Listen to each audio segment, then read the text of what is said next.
好，今天欢迎大家来参与我们的这个活动，扩大舒适圈。好，我们现在要做这个活动叫做积极聆听，但其实就是请大家自我介绍啦，都两个一组哦。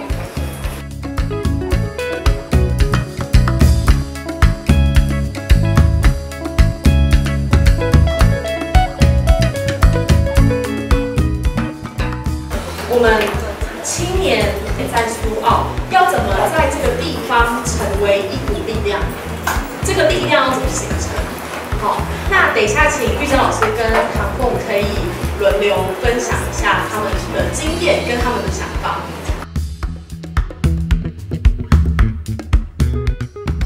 你们有听过或者看过像专影迷或者啧啧或者第3或者都有这种叫做群众募资的网站的可以进入的小组。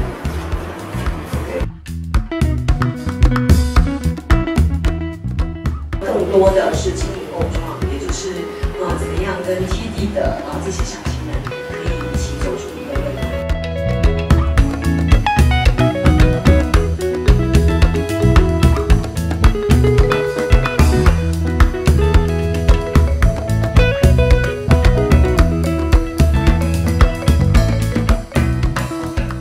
第一个部分会想要大家从自己的经验、自己的观察，从你自己的感受出发。 去谈谈看，你们觉得苏澳最近年有什么不同？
收拾是我 KPI。1、2、3